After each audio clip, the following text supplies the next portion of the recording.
마음의 벽을 허무는 용기. 안녕하세요. 오늘도 제 이야기에 귀 기울여 주셔서 고맙습니다. 혹시 여러분은 가족 중에 연락이 끊어진 분이 계신가요? 특히 형제나 자매, 그리고 그 배우자들과의 관계에서 말이에요. 오늘 들려드릴 이야기는 우리 동네에 사시는 박영자 할머니와 동서 김정숙 할머니에 관한 것입니다.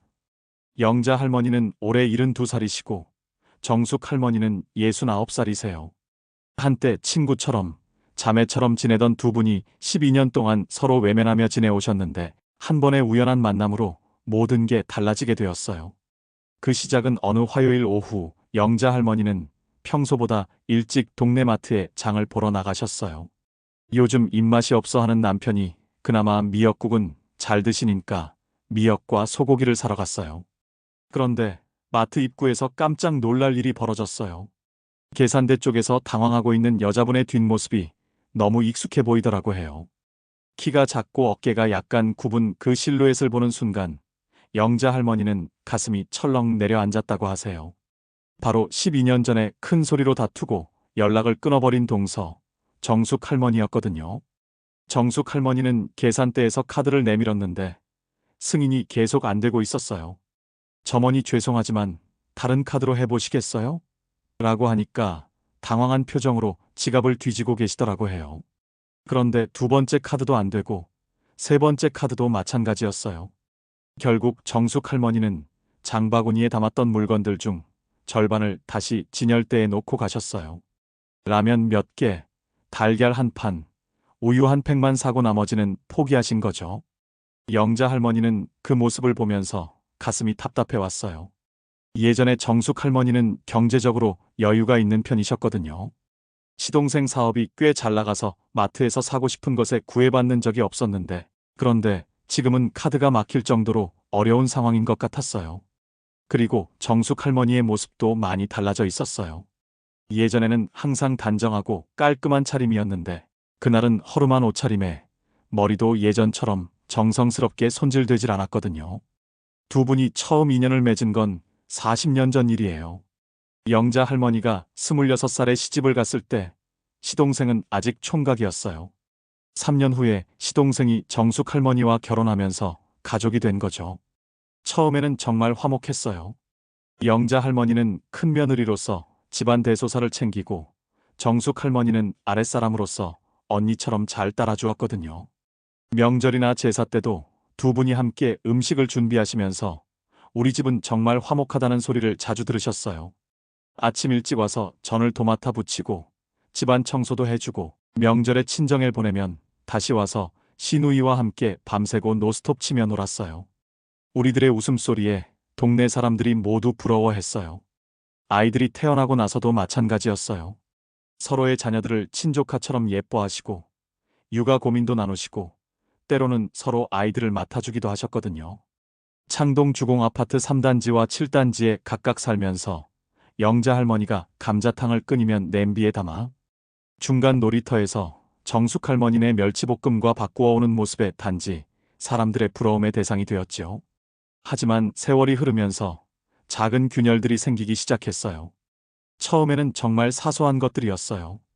제사상을 차릴 때 누가 더 많은 일을 하느냐, 시부모님께 드릴 용도는 얼마씩 내느냐, 이런 것들 말이에요. 그런데 결정적인 사건이 12년 전에 일어났어요.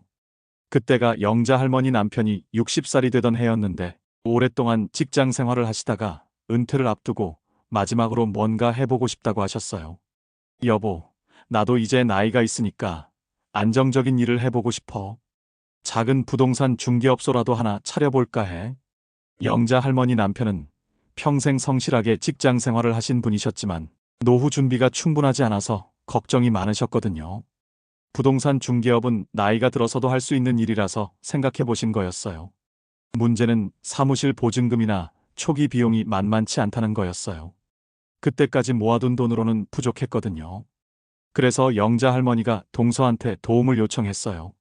동서, 우리 은주 아빠가 부동산 사무실을 차리는데 도움을 좀 받을 수 있을까? 시동생은 그때 사업이 꽤 잘 되고 있던 상황이었어요. 작은 건설회사를 운영하고 계셨는데 몇 년 연속 큰 공사를 따내면서 경제적으로 여유가 생긴 상태였거든요. 하지만 동서의 반응은 의외였어요. 형님, 그이한테 얘기는 해보겠지만 요즘 경기가 어려워서 저희도 여유가 없어요. 미안해요. 사실 그럴 만한 이유가 있었어요. 시동생은 그때 더 큰 사업을 위해 대출을 확장을 준비하고 있던 참이었거든요. 당장은 돈이 많아 보여도 실제로는 여유 자금이 많지 않은 상황이었던 거예요. 하지만 영자 할머니는 그 사정을 자세히 모르셨어요. 그냥 시동생이 형을 도와주기 싫어서 거절하는 거라고 생각하셨던 거죠. 특히 시동생 집에 세차도 바꾸고 집도 리모델링한 걸 보면서 돈이 없다는 게 말이 되나 하는 생각을 하셨어요. 그렇게 영자 할머니 남편은 혼자 힘으로 부동산 사무실을 차리게 됐어요. 부족한 돈은 퇴직금과 적금을 모두 털어서 마련하셨거든요. 하지만 부동산 업계는 생각보다 어려웠어요. 기존 업체들과의 경쟁도 치열했고 경험이 부족하다 보니 실수도 많았거든요. 게다가 그 무렵 부동산 시장이 침체되기 시작하면서 상황은 더욱 어려워졌어요. 결국 3년 정도 버티다가 문을 닫게 됐어요. 초기 투자금은 거의 다 날리고 빚만 남게 된 거죠. 영자 할머니 남편은 그때부터 건강도 안 좋아지기 시작하셨어요. 스트레스 때문인지 혈압도 오르고 당뇨 수치도 나빠졌거든요. 그런 상황에서 영자 할머니 마음에는 시동생에 대한 원망이 쌓여갔어요. 그때 시동생이 조금만 도와줬어도 이렇게까지 되지는 않았을 텐데 하는 생각이 자꾸 들었거든요. 반면에 시동생은 형님의 사업 실패 소식을 들었지만 어떻게 위로해야 할지 몰라서 망설이고 있었어요. 처음에 도와달라고 했을 때 거절한 게 미안하기도 했고 괜히 형님 자존심을 상하게 할 것 같기도 했거든요. 그러다 보니 두 집안 사이에는 묘한 어색함이 흘렀어요. 예전처럼 자주 만나지도 않게 되고 만나더라도 예전만큼 편하지 않았거든요. 그런 상황에서 결정적인 사건이 터졌어요. 그해 추석 때 일이었는데 정숙 할머니가 갑자기 아프다고 하면서 제사에 참석하지 않겠다고 한 거예요. 형님, 죄송해요. 갑자기 허리가 아파서 일어날 수가 없어요. 남편만 보낼게요. 사실 정숙 할머니는 정말 아팠어요. 그런데 영자 할머니는 그게 핑계라고 생각했거든요. 우리 집이 어려워지니까 제사 준비 비용이나 일손 도우기가 부담스러워서 피하는 거라고 여긴 거예요. 정말 아픈 거 맞아? 아니면 우리 집 사정이 어려워졌다고 해서 부담스러워하는 거야? 영자 할머니가 정숙 할머니한테 직접 전화해서 그렇게 물어봤어요. 정숙 할머니는 그 말을 듣고 깜짝 놀랐어요. 형님, 무슨 말씀이세요? 정말 아픈 거예요. 어떻게 그런 생각을 하세요? 그때부터 두 분 사이에 큰 말다툼이 벌어졌어요. 평소에 쌓였던 감정들이 한꺼번에 터져나온 거죠. 형님은 내가 허리가 아파 이렇게 고생하는데 위로는 못해줄 망정. 정숙 할머니도 억울해서 목소리를 높였어요.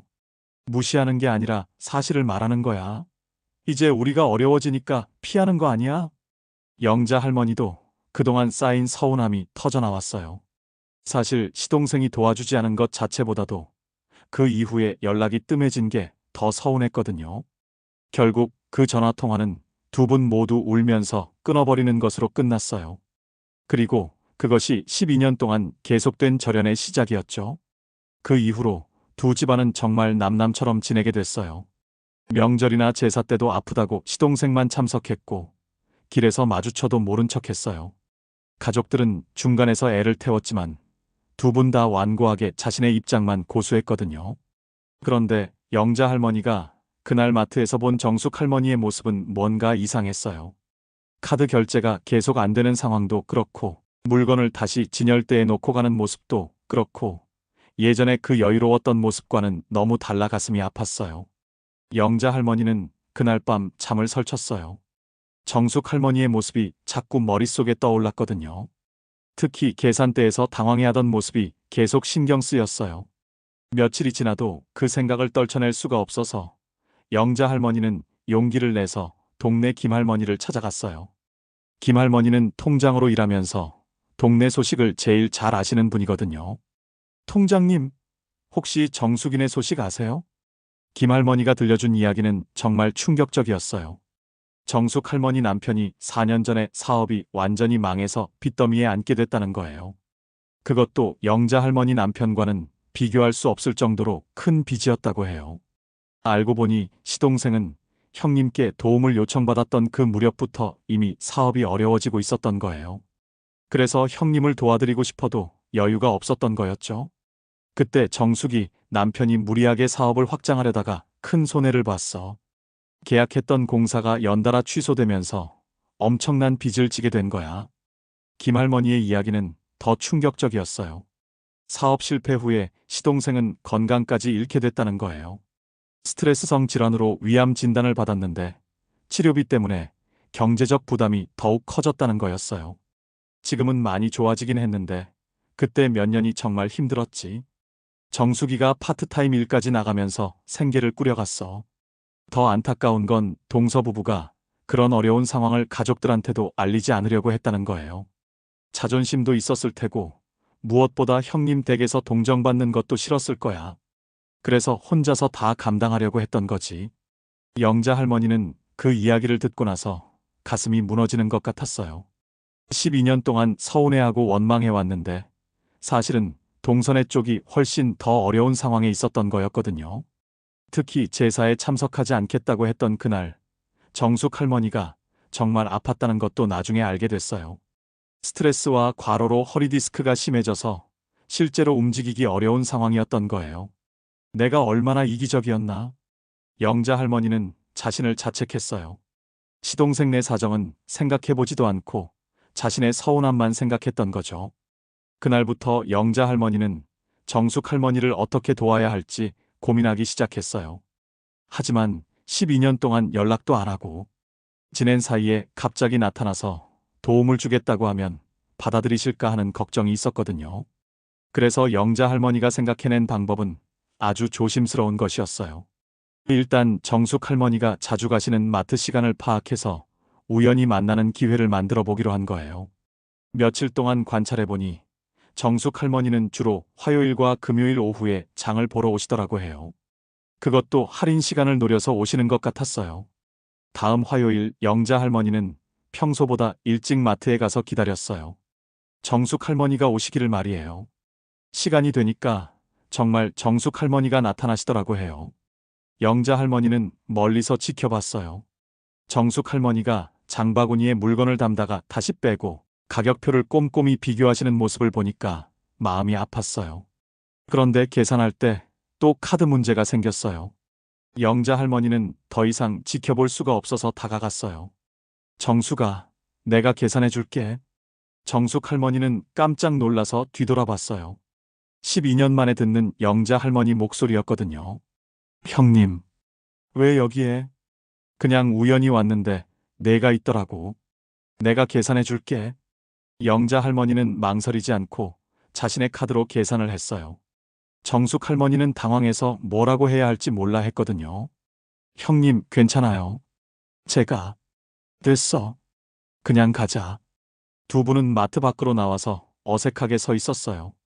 12년의 세월이 한순간에 사라질 수는 없었거든요. 영자 할머니가 먼저 입을 열었어요. 정수가, 요즘 어떻게 지내니? 그냥 잘 지내고 있어요. 정숙 할머니는 여전히 경계하고 있었어요. 영자 할머니가 갑자기 왜 이렇게 나오는지 이해할 수 없었거든요. 정수가, 미안해. 내가 그동안 너무 모르고 살았나 봐. 영자 할머니의 진심 어린 사과에 정숙 할머니는 놀랐어요. 예상하지 못한 반응이었거든요. 형님, 동서, 시동생이 아픈 것도 모르고 사업이 어려워진 것도 모르고 내가 정말 이기적이었어. 영자 할머니가 모든 걸 알고 있다는 사실에 정숙 할머니는 당황했어요. 형님, 저는 정수가 이제라도 늦지 않았어. 우리 다시 예전처럼 자매같이 시작하자. 정숙 할머니는 그 말을 듣고 감동하여 눈물이 나기 시작했어요. 형님, 정말 죄송해요. 제사 때마다 참석도 못하고. 됐어, 됐어. 그런 건 이제 중요하지 않아. 지금이 중요하지. 두 분은 그날 오후를 정숙 할머니 집에서 보냈어요. 12년 동안 못다한 이야기들을 나누면서 서로를 이해하려고 노력했거든요. 정숙 할머니는 남편의 사업 실패와 투병 과정에서 겪었던 어려움을 털어놓았어요. 특히 가족들한테 알리지 못하고 혼자서 감당해야 했던 고통에 대해서 말이에요. 형님, 사실 도움을 청하고 싶었어요. 하지만 12년 전 그 일 때문에 영자 할머니도 자신의 잘못을 인정했어요. 내가 너무 성급하게 판단했어. 내 사정은 생각해보지도 않고. 그날부터 두 분의 관계는 완전히 새로워졌어요. 가장 먼저 영자 할머니가 한 일은 정숙 할머니 남편의 치료비를 도와드리는 것이었어요. 하지만 그렇게 넉넉지 않았던 두 분이 고민 끝에 노후를 위해 준비해둔 보험금을 찾고 자녀들을 위해 사둔 주식을 모두 팔았어요. 연금으로 그럭저럭 생활은 되니까 무리를 해서라도 동생을 돕고 싶었대요.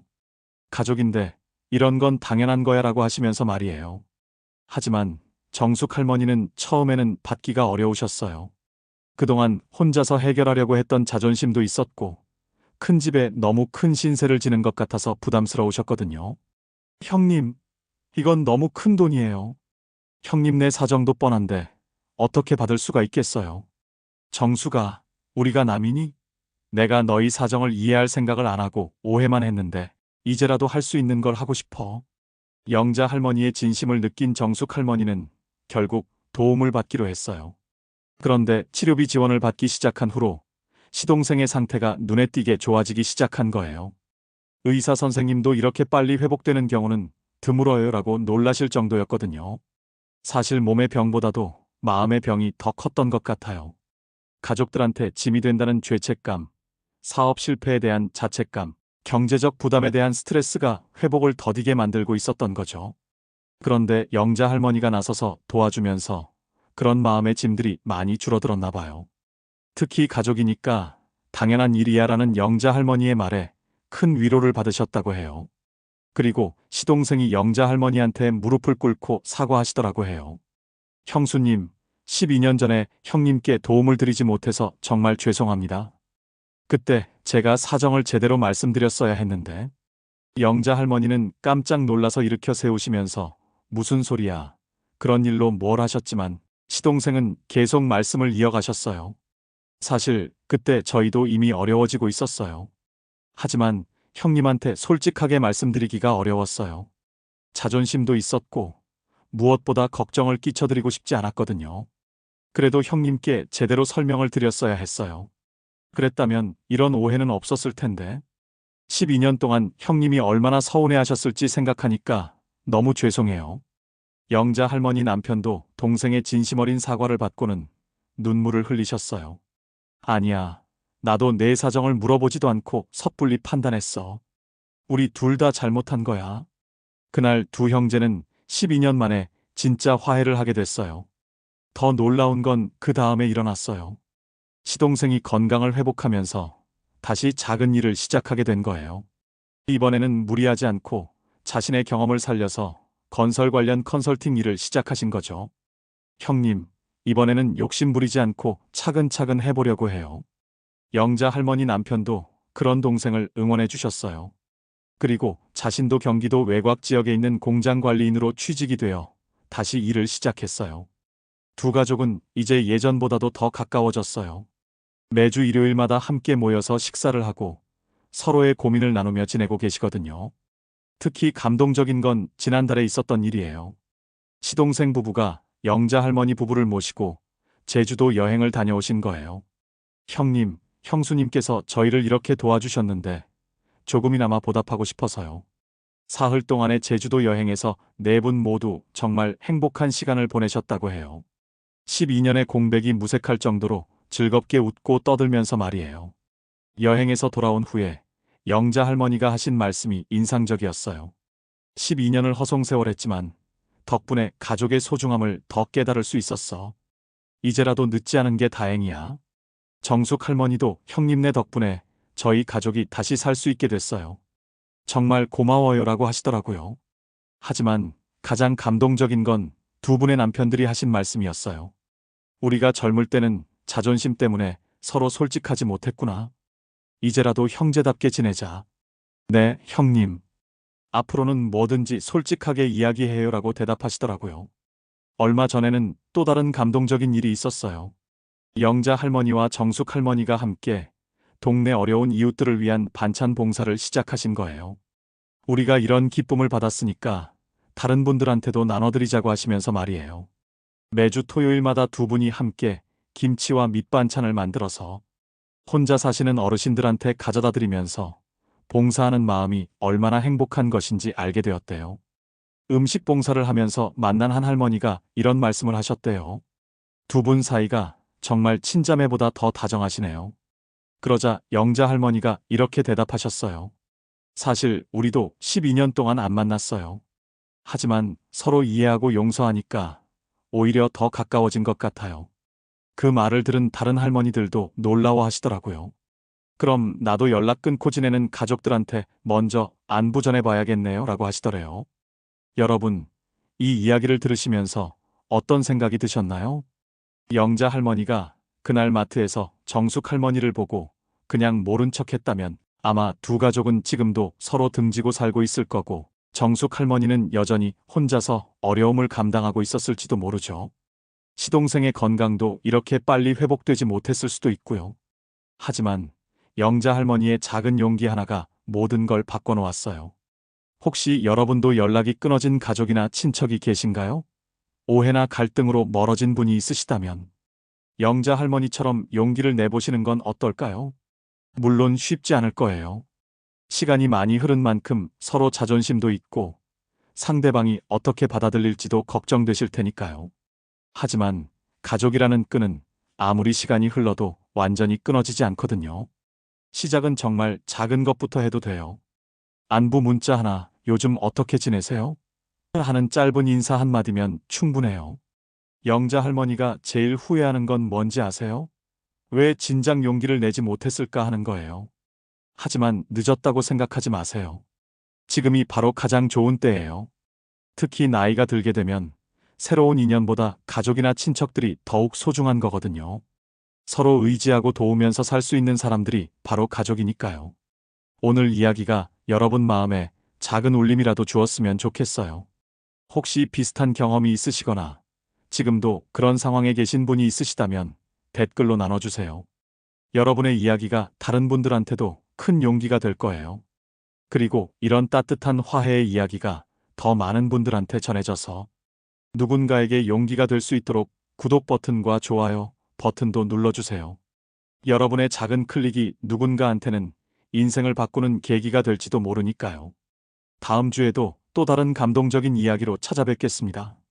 모두 건강하시고 사랑하는 가족들과 따뜻한 시간 보내세요. 그리고 기억하세요. 가장 용기 있는 사람은 먼저 손을 내미는 사람이라는 걸 말이에요.